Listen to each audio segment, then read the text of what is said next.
Welcome to the RD2BE podcast. Each week we sit down with a different registered dietitian nutritionist to showcase the diversity of opportunity in the dietetics profession.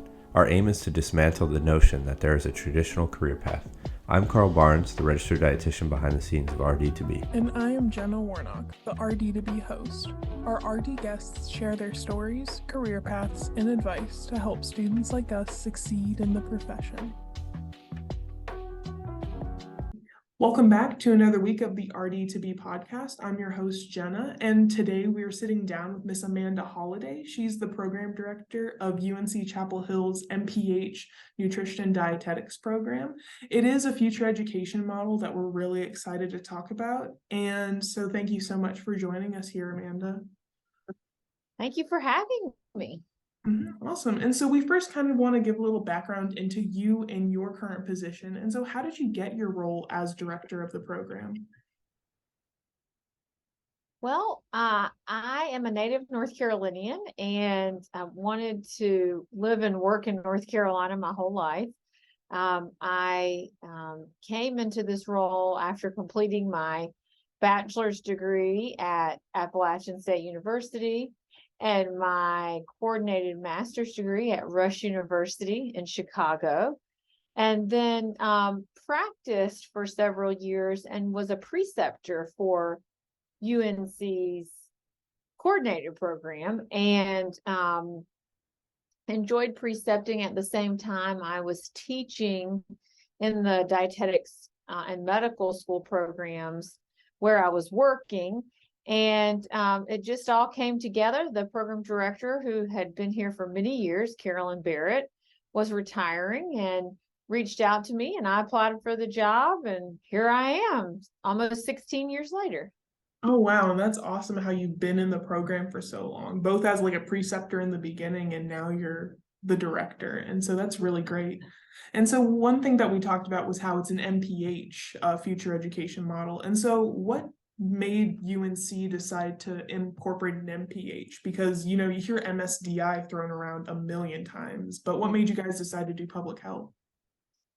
Well, the nutrition department at UNC has always lived in our School of Public Health. However, all of the faculty have joint appointments between the School of Public Health and the School of Medicine. And we pride ourselves on being strong in both, recognizing that our patients not only are seen in acute care, but also live in the community or in public settings. And so we feel strongly that our students get a solid training in public health and therefore are earning a degree and a master's of public health, but that they also have solid training on the clinical side.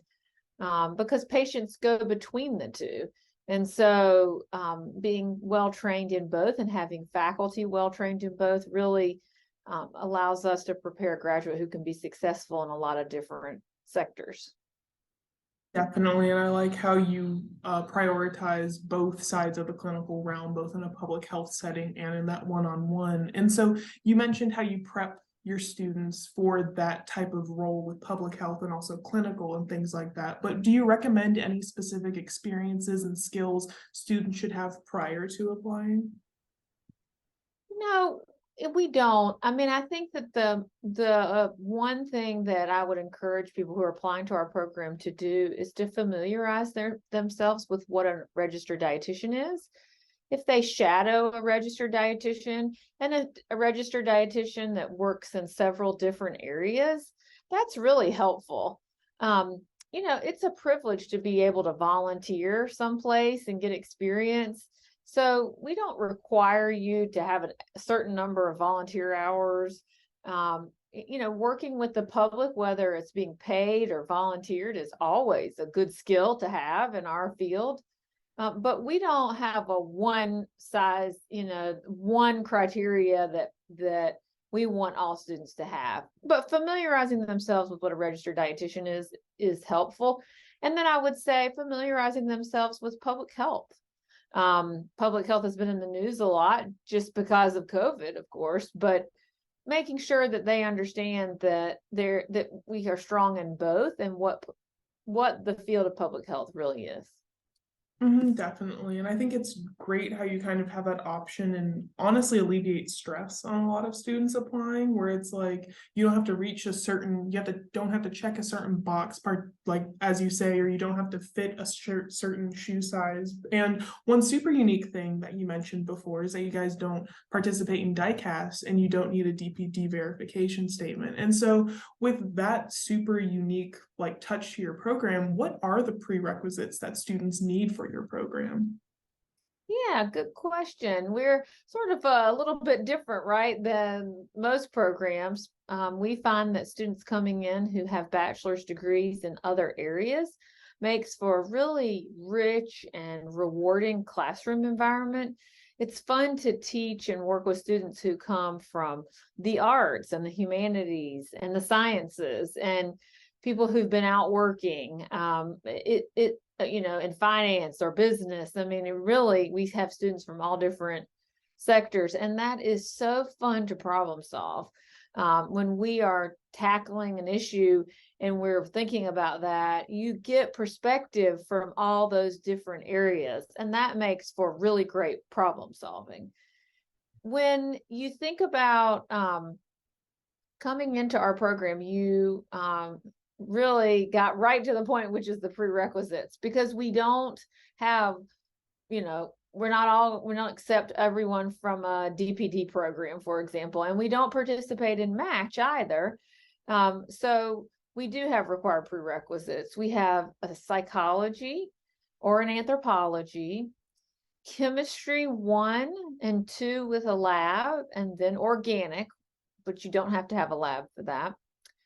Biochemistry with no lab, anatomy and physiology, microbiology with lab, and a human nutrition class. So those are our prerequisites. We encourage students to have all of those completed with grades in, except for 2, when they apply. Because if you think about it, our application deadline is December 1st. We will take applications through early February, and that's fine. We do rolling admissions. But if you think about that, if you didn't apply until January, it's hard to get a lot of prerequisites done at that point prior to the first day of class, which would be in August. So it not only helps us review what knowledge you have and how well you did in your courses, which helps us know how, think about how well you'll be, how well you'll do or successful you'll do in the program. But it also helps relieve stress for the prospective student to have, if they have a whole bunch they're trying to cram in just the summer session. Definitely. And so you mentioned already how you attract a really diverse population of different students and perspectives, but say that you have a student that does have a DPD verification statement and does have that nutrition undergrad degree. How does the application process look like for them? It's the same. You apply through a traditional application. We use SOPHAS, the Schools of Public Health Application System, SOPHAS. And so we don't participate in the DICAS application process. So you would fill out a traditional application through SOPHAS. I gotcha. And then with the prereqs that you need to apply, is that only for students that don't have a DPD verification statement, or is it across the board? Across the board. And we find the students who are in DPD programs, they typically have had all of those classes. I gotcha. And then for the students that don't have those prereqs and they have to take them before getting admitted into the program, do you know on average how many semesters that is? If it's 1 or 2, like a year before, or what that timeline is? I don't, because some people just start in and go full-time, others do part-time and work, but I would say most people plan for about a year ahead of applying. I gotcha. They don't have those classes. Like if you come from like the fine arts, you don't generally have all those classes, right? You haven't taken chemistry 1. So it takes those folks, they have to do some planning on that. If you come from a science background, then you've probably had some of those already. So.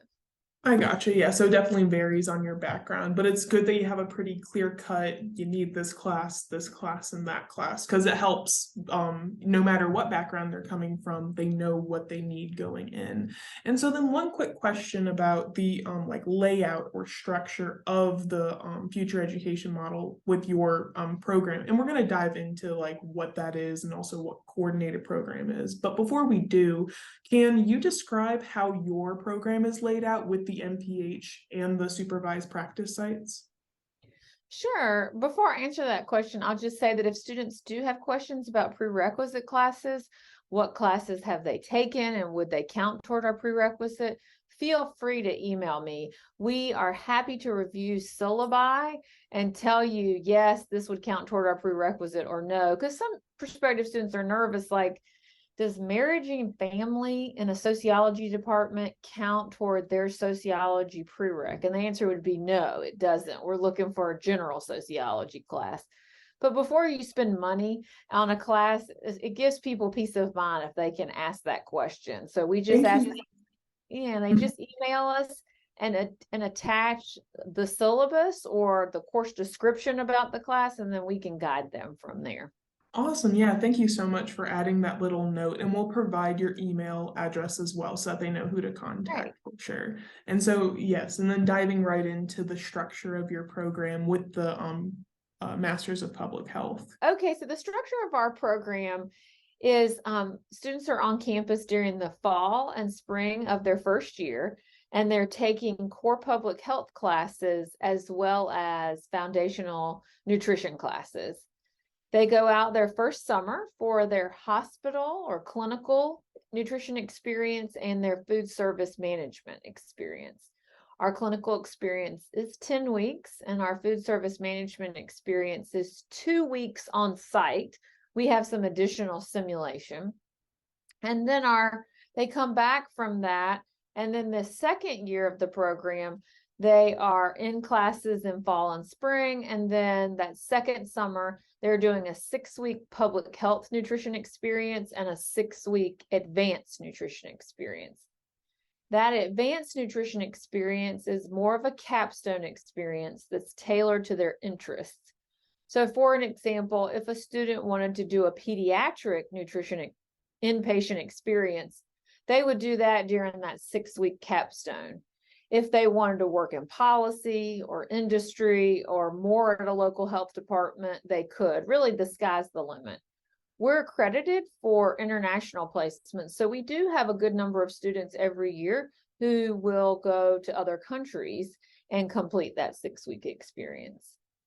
So we, in addition to those big chunks of experiences or hours, we also weave a lot of those into the coursework and throughout the program.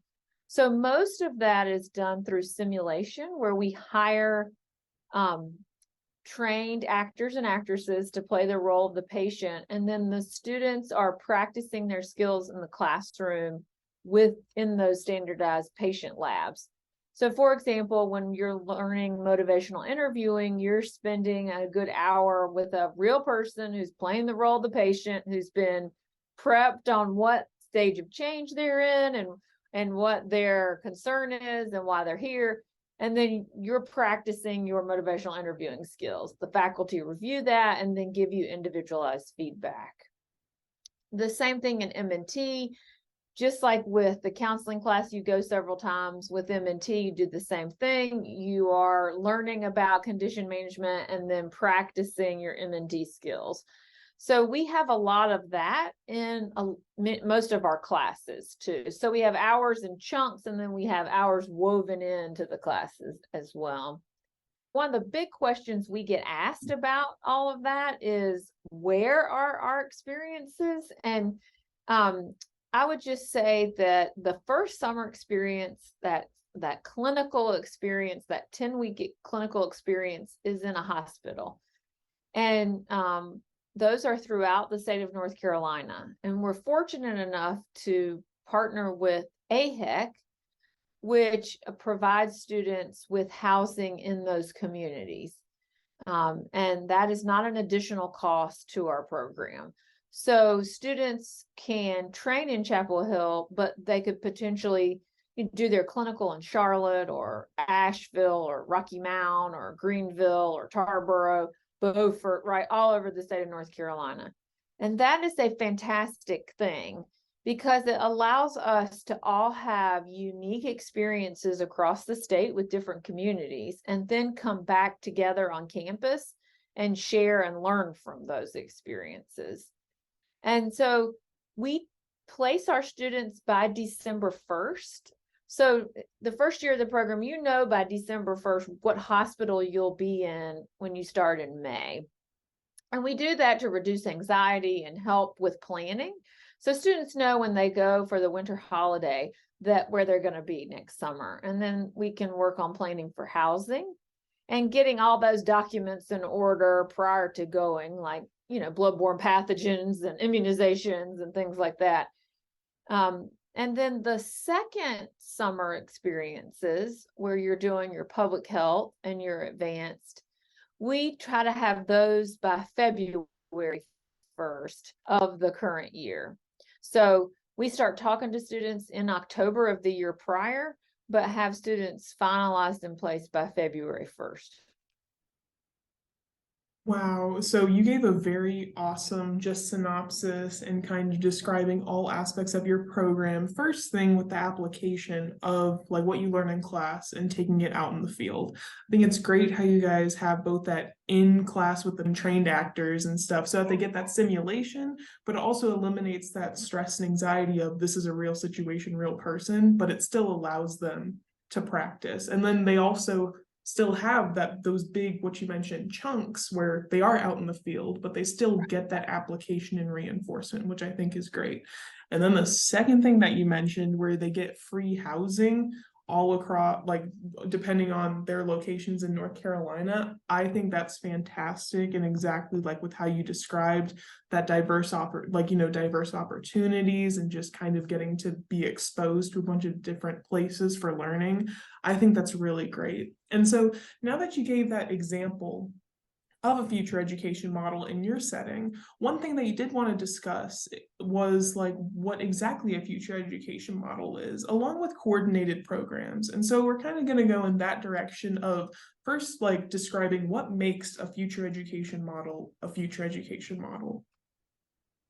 Yeah, well, we were a coordinated program previously, where students took classes for their master's degree and they completed their internship. That you were admitted to both at the same time, right? And we coordinated both. And I would say that it just logistically, we're still coordinating both, right? We don't require separate admission to both, and you come in and the program is overseeing both of those things. The difference is the way we administer the program. Previously in the coordinated program, every student, as long as they went through the classes and the internships, they, were going to be considered, they passed, right? They obviously did, adequately. And then they would get their verification statement. Now with the future education model, it's competency based. And so Ascend has given us all the required competencies for every student and what level they must master them at. And so now each student, we think of them as each student's experience and how well they're doing at meeting their competencies. And those competencies are also reaching to the future. So many of those competencies the students may not see out in practice. We must teach them and they practice them through simulation because they would be areas that we hope dietitians will take on roles in. And so we're not only trying to push the practice, but push education to push the practice as well. And the way I compare it when I talk about this generally is I say the coordinated program, right? The student went through the program. I marched through everything and I got out. But in the future education model, competency-based program, the program goes through the student. So some students are going to need more time. They're going to find one thing they're learning a little more difficult, and they're going to need more time to master that at the competency level required. And that's okay. We build in time for that. Other students are going to have prior learning. They've done this competency for years. They pick it up really quick and they move right on. So it's really more down at the student level versus at the cohort level. So that to me is the biggest difference in administering the two different programs. Yeah, and I think it's honestly great how you described why it's called a future education model. Like you're reaching for the future of dietetics. And I think that's a beautiful way of describing it. And so you did mention, and it does sound like you have a lot of support for your students because you mentioned the housing, you mentioned the structure of the program where if they need extra time on certain competencies, you help be flexible with them on that. But other than those things that you touched, or you can go more in depth about them, what other ways do you provide support for your students throughout the program?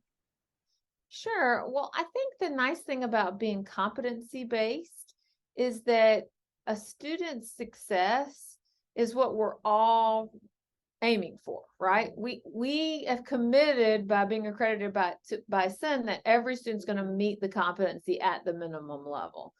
So we must provide support that allows for that. So that gives us an opportunity to really work with each person and learn, about them, how things are going, where they need more support. So we build in an infrastructure of support and remediation. And I don't use the word remediation as a negative word, just that, we didn't quite meet that competency. Well, here's some other things we can do to get and places we could work on that. And we don't see that as a negative. We see that as everyone being successful. And so, some people have really great people skills and are great counselors and talkers, and other people that makes them really nervous. And so we think about each competency and what support we need when that has failed, how to help people be successful. And so over time, we were the first in the country, along with Rutgers, to be accredited for the future education model. So we admitted our first class in 2018. So we've been doing this a while, and we have developed supports by each competency to help students be successful. I would say that in addition to that infrastructure, we have a team of dietitians that are supporting our students, in addition to faculty that are visiting the students when they're out in their internships to provide support. And then we also are helping them with academic skills. Not only is our team supporting them on that, but also what you might imagine on many college campuses. We have a wonderful and robust writing center, right? For our international students, we have conversation groups to help them with English speaking, right? Their writing might be wonderful, but English speaking, think of all the nuances in language, right? And sayings that we have that if you're not a native English speaker, don't make any sense. So helping them with that. And then additionally, we try to really look at each student individually and think about their challenges and supporting them. We have parents in the program. We have students who are caregivers of older parents. We have students at various points in their life. Life happens, right? I mean, we don't press pause and not have illness and celebrations and all that goes on. So we really try to work one-on-one with the students. But in addition to housing, which we utilize in all of our experiences, I only gave that example in clinical, but we utilize it in all of our experiences. We also provide the students the support. They don't have to find their own placements. I have never supported that concept and won't start anytime soon, because we want to establish a relationship with our preceptors, and we want to screen our sites to make sure that they can provide the competencies, and we want to develop good relationships with them. So we feel that that's our role. That's not the students' role. Their role is to learn and to be accomplished in that setting. So we do all of that for them. We also assist them with all their onboarding. So we don't hand them a contract and say, go do these things. We use Prism, which is a web-based tool to help track your competencies and all your requirements, where they go in, and once they're assigned a site, we have a template built. Okay, so prior to starting on May 14th, these are all the things I need to get done in the deadlines. And we have a team that works with them to help them get all that done during their busy schedules. And then of course we work and live in an environment rich with the university campus supports as well. Yeah, and that definitely sounds like you also touch on their personal, like their personal needs, academic needs, and like making sure that they go through the program so that they can succeed the best that they can. And so you did focus a lot on making sure that you have an individualized approach with your students. And so with that, what made me think of is how many students typically apply to your program, and then how many typically get accepted? So about how many students do you interact with? We have between 150 and 200 applications, and we typically have a class around the size of somewhere between 35 and 40. So at any given time, we would have about 80 students in the program. Oh, wow. Yeah. And so definitely, because, I'm sure that there's been some misconception, or you possibly heard like, UNC Chapel Hill, it's super prestigious, and or it's like you have to have super top marks and be like the best of the best. But definitely with what you've been describing of like, you can come from any background, you can have any type of experience to really do well in the program. So I think that's a really great thing that your program offers. Yeah, we really value different experiences and diversity, because that allows for a great cohort and class to work together.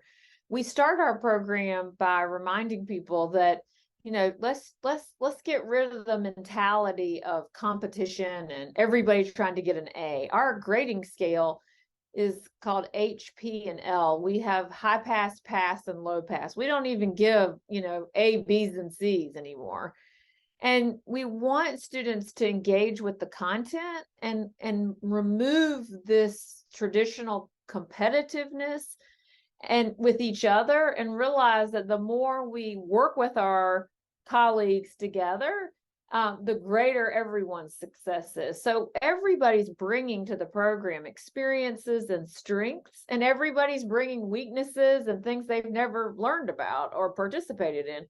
And if we can recognize that and capitalize on that, that makes for a much better experience. So when I see competitiveness, people, I see more of that in the undergrad world, but if I see that rear its head in the graduate world, I'm quick to discuss that and say, we need to work together. We're in graduate school. And we try to really think about learning at that. Like, we're adult learners, right? We want to have the opportunity to learn as much as we can and critically think and discuss as much as we can. Definitely. And I think you brought up a great, conversation of, you don't want to be against each other, you want to be with each other. And that's really the best way that you learn and get the most out of that program. And I can really easily see how that might be one of the favorite parts of the program for possible students or people going through the program. But do you have a common theme, or do you see a consistency of what students like most about the program? Oh, well, I mean, I could answer that question a couple different ways. Like, where do they end up taking jobs? Does that influence what they like most about the program? We see about a equal split between taking on clinical jobs that we would define where they're working with an individual versus a public health job where they might be working in groups with people or with communities or populations. So we see a 40% do clinical, 40% do public health, and then another 20% do other, work in NGOs, work in all sorts of areas that, the field continues to change and grow. Probably in the program, the thing that I hear the most that the students like about the program is that there is that mixture of public health and clinical, that we want to be strong in both. And, those two areas handshake all the time in the real world. And just because you have really good clinical skills and you can treat someone well, that person gets discharged. They're only in the hospital a really small percentage of the time. And you need to have good skills to know what to do when that person goes back into their community, because that's a lot of times where the biggest change happens. And if we stop short in the community and we don't think about how can we prevent them from getting in the hospital, and how can we make their transitions in and out of patient care easy and connected, aren't we doing our patients a disservice? So I think that, I hear a lot of students talk about how they like that is intertwined in the curriculum. Yeah, and I think it's great how you focus on that prevention aspect. And it's like, and actually it's so funny because I'm taking a community nutrition class right now, and we're focusing on like public health's most big driving thing is behavioral change more than anything, because that's going to be what makes them, whenever they're sent out of the hospital, to actually stay consistent, because you can tell them exactly what to do. But will they do it if their head, like if they're not like actually in the game? No. And so I think their head is in the game, but the environmental factors around them don't lend themselves to that. We're setting people up for a real mountain to climb, aren't we? I mean, if you don't have a safe community to move in, or a safe place to move, or access to food, a healthy food, or a safe way to access food. Right. It's hard. It doesn't matter how much education you have, it's an uphill battle. I think it's great that you guys highlight that in the program, because you really allow your students to get the holistic approach to what they see with their patients and how to address them appropriately. Because not only do you give your students an individualized approach, you allow them to learn how to give individualized approaches to their patients in the future. And so I think it's great how you have that like little I don't know if you'd call it a funneling down or anything like that, but you kind of translate what you want the student to do as well in the patient world.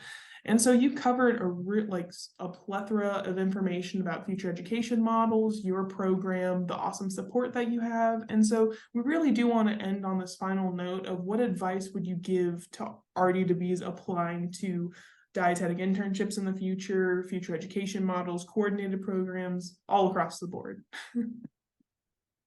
Well, I would say that keep your minds open. I think being open-minded is a wonderful thing.